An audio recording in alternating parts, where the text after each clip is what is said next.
जो 3 दशकों से लंबित रहा है और अब जाकर आधी आबादी जो जनसंख्या है, जो 33% आरक्षण है, उसको हमें मंजूरी मिली है।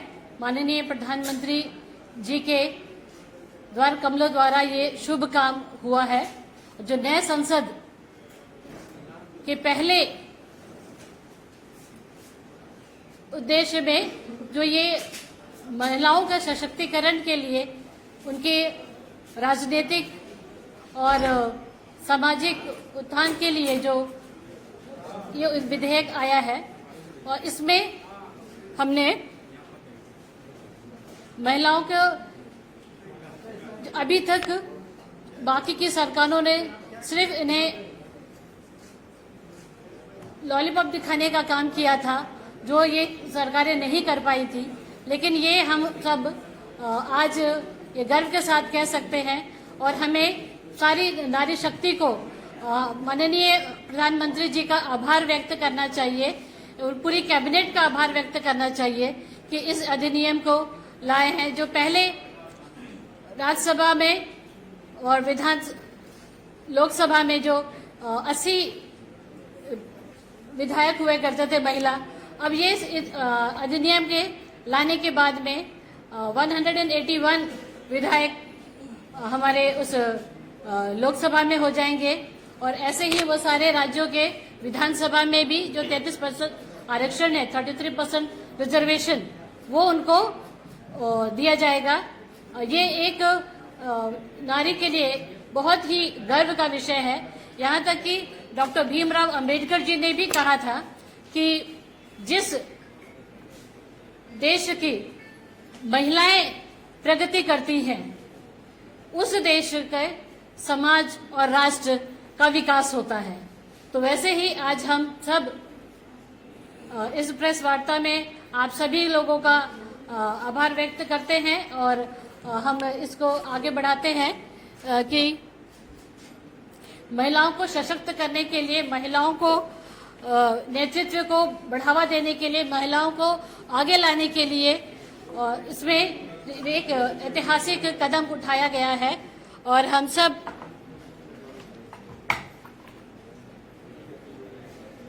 और हमें बहुत अफसोस के साथ कहना पड़ रहा है कि विपक्षियों के द्वारा ये बात पच नहीं रही है उनको कि वे अपने इस या तो वो ये नियम ला नहीं पाए। जब 2008 में जब वो लेकर आए थे तो या उनके जो समर्थक दल हैं वो उसको उन्हें समर्थन नहीं दे पाए, और जब 2014 में जब नरेंद्र मोदी जी की सरकार बनी तब वो विधेयक अपने आप ही वो लैप्स हो गया और अब वो सिर्फ इसका जो क्रेडिट लेने के लिए सिर्फ इसकी होड़ में लगा हुआ है, लेकिन जो क्रेडिट उसी को मिलता है जो सही मायने में उसे को लागू करता है। और हमारे प्रधानमंत्री मोदी जी के ये मन में ये विश्वास है और वो ये करने की इच्छा व्यक्त करते हैं। वो उनके कर्मों से पता चलता है कि उन्होंने इस विधेयक को लाए और इसे लागू किया। आज संपूर्ण भारत नारी शक्ति बंधन अधिनियम की शुरुआत को लेकर आनंद उठा रहे हैं।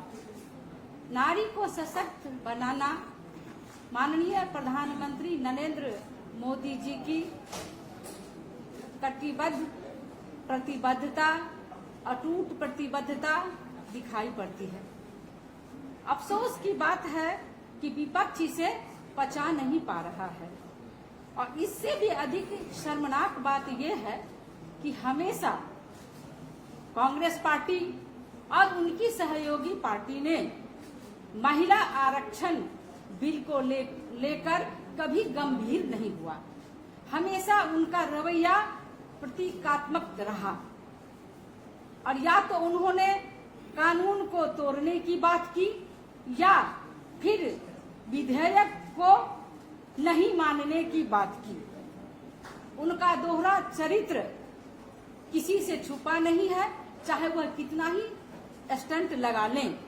मैं आपको थोड़ा डाटा देना चाहूंगी कि जिस तरह से 1996 में माननीय देवगौड़ा जी ने महिला आरक्षण बिल को लोकसभा में पेश किया था, लेकिन कांग्रेस और उनके सहयोगी दल ने, महिला विरोधी दल ने उस बिल को पास नहीं होने दिया था।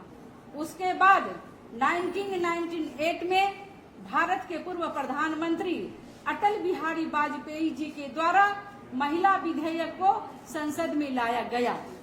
वहां पर पुनः कांग्रेस जो महिला विरोधी है और उनके सहयोगी दल ने महिला आरक्षण बिल को पास नहीं होने दिया।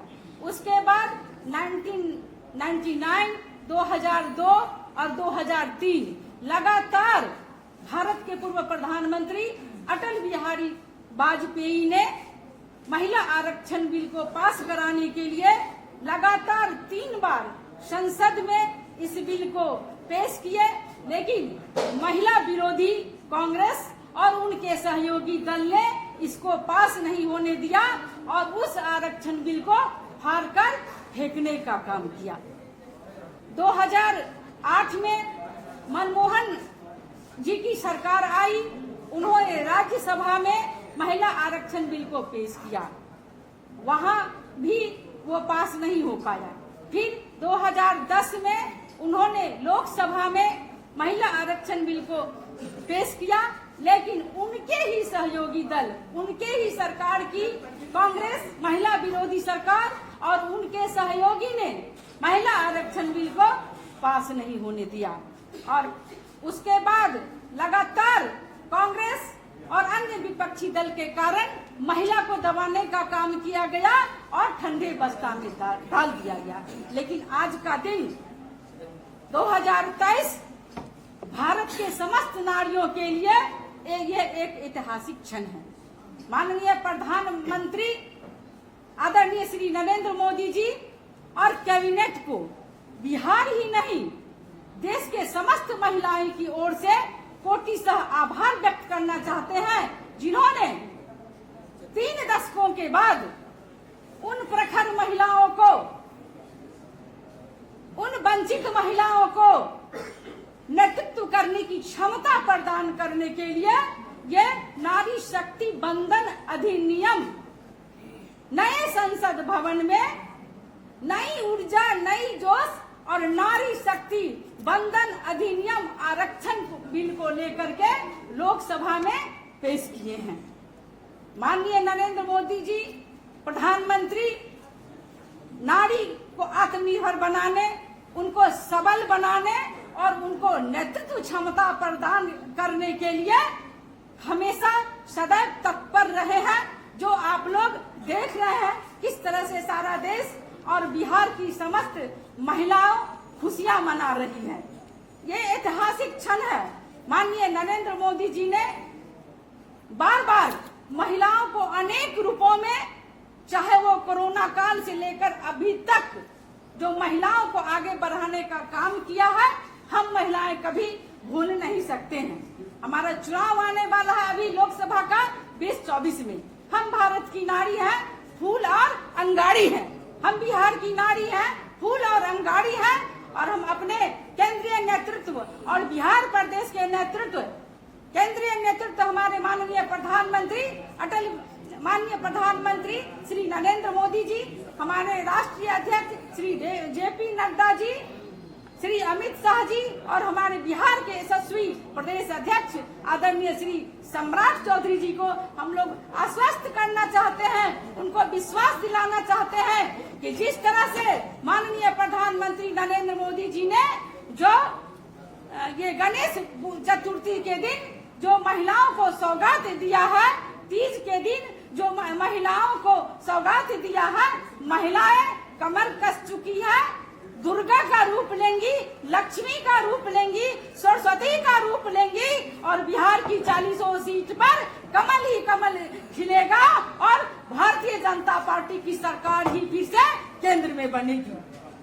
हम महिलाओं ने सोच लिया है, समझ लिया है और जिन्होंने महिलाओं को सम्मान दिया है, जिन्होंने महिलाओं को नेतृत्व क्षमता प्रदान प्रदान किया है, जिन्होंने महिलाओं को लोकसभा, राज्यसभा और विधानसभा में नेतृत्व करने का अवसर प्रदान किया है। तो महिलाएं बहुत ही ईमानदार होती है, कर्मठ होती है और अपने जो जिम्मेवारी मिलती है उनको अच्छी तरह से निभाने का कार्य भी करती है। इसीलिए माननीय प्रधानमंत्री नरेंद्र मोदी जी शीर्ष नेतृत्व और प्रदेश नेतृत्व के बिहार ही नहीं देश की समस्त महिलाओं की ओर से कोटि से धन्यवाद करते हैं और आभार व्यक्त करते हैं। धन्यवाद।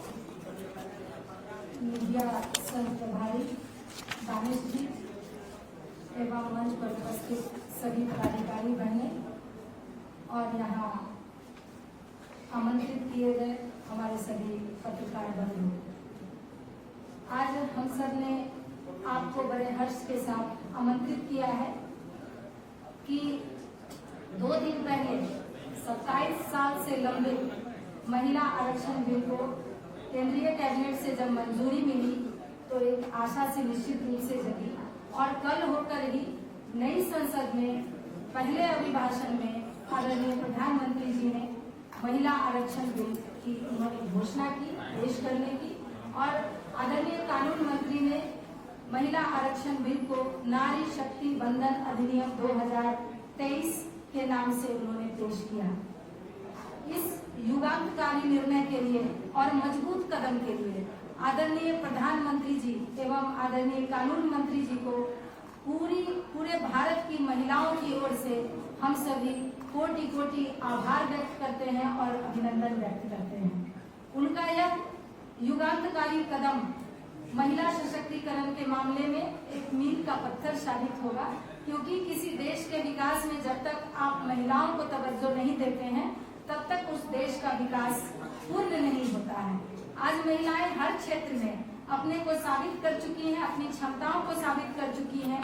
उसी को देखते हुए आदरणीय नरेंद्र मोदी जी ने हमारी क्षमता पर विश्वास किया है और उन्होंने भारत की महिलाओं को ये मौका दिया है, जिसमें लोकसभा में और सभी राज्यों के विधानसभा में 33% सीटें आरक्षित होंगी महिलाओं के लिए और उसमें 33% SC/ST के लिए आरक्षित होंगी। आज भी लोकसभा में महिलाओं की संख्या भारतीय जनता पार्टी में सभी पार्टियों से सबसे ज्यादा है। अपेक्षाकृत विधानसभा में भी अच्छी संख्या में महिलाएं हैं, इसलिए हमारी पार्टी सबकी महिलाओं की पैरोकार रही है, उनकी क्षमता पर विश्वास किया है, सभी लोगों ने गर्व किया है। इसके लिए भी हम सभी आदरणीय प्रधानमंत्री जी को हम सभी महिलाओं के ओर से कोटि कोटि आभार व्यक्त करते हैं और अभिनंदन करते हैं। आगे सुषमा साहू जी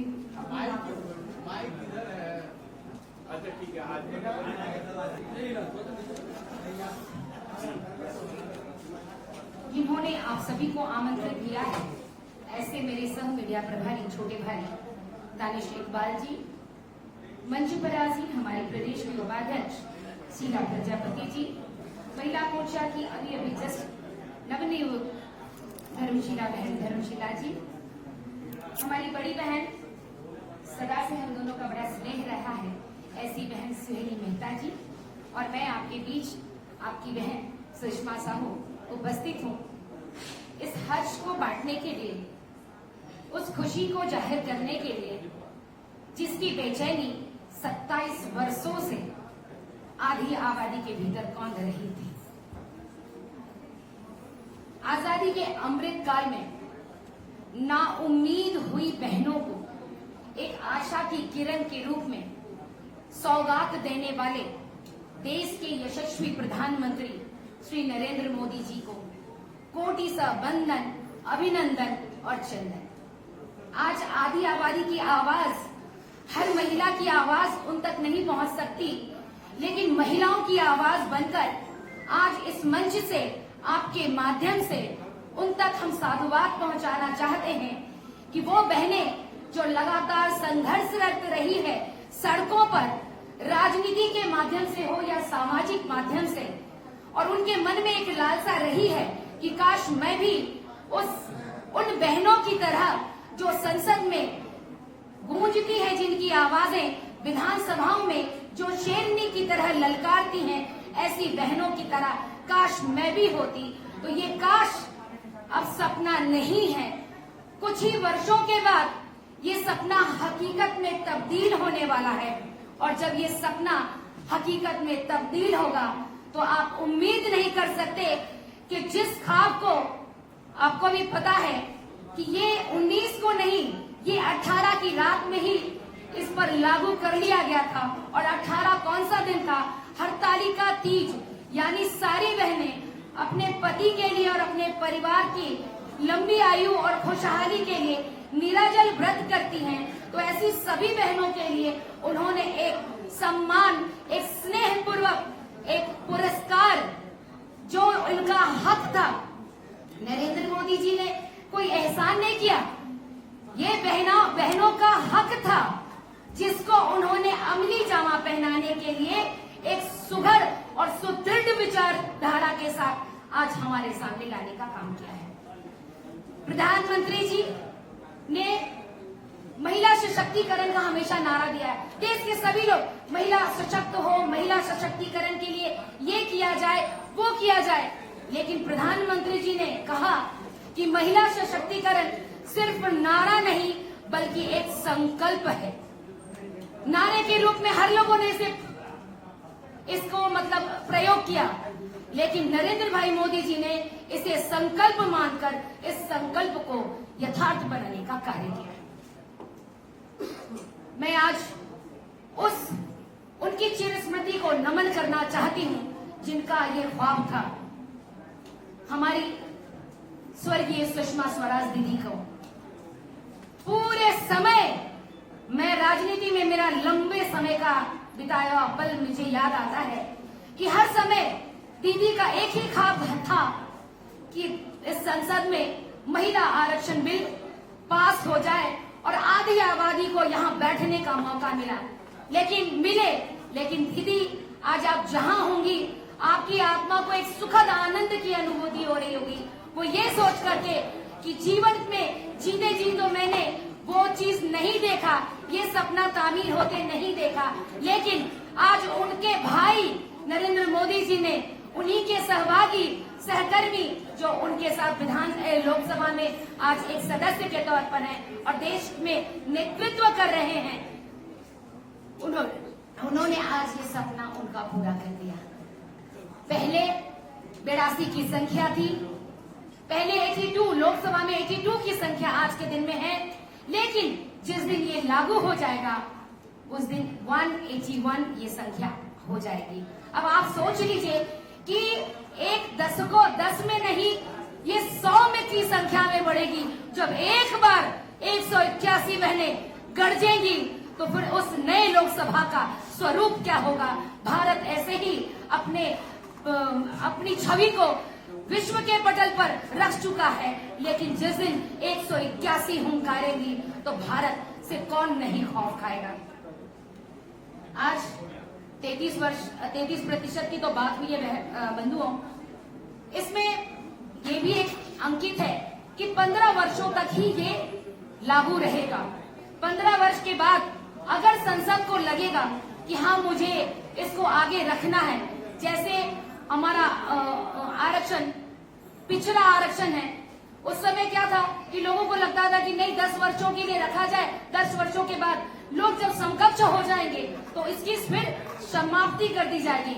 लेकिन ये आरक्षण 15 वर्ष नहीं, 25 वर्ष नहीं, उससे भी अधिक वर्ष हो गए और आज भी अनवरत चल रहा है। तो मुझे लगता है कि 15 वर्षों के बाद महिलाओं की आवाज को दबाने वाला संसद में कोई नहीं होगा और ये 15 वर्षों के बाद भी अनवरत यूं ही चलता रहेगा और तब तक चलता रहेगा जब तक महिलाएं सचमुच में सशक्त न हो जाए और उनको पुरुषों के बराबर उनको आरक्षण की जरूरत न हो, वो पुरुषों की सहभागी बन करके एक साथ कदम ताल मिला करके बराबरी की संख्या में संसद में हुंकार भरेंगे। और विषयों पर भी बोल रही क्या?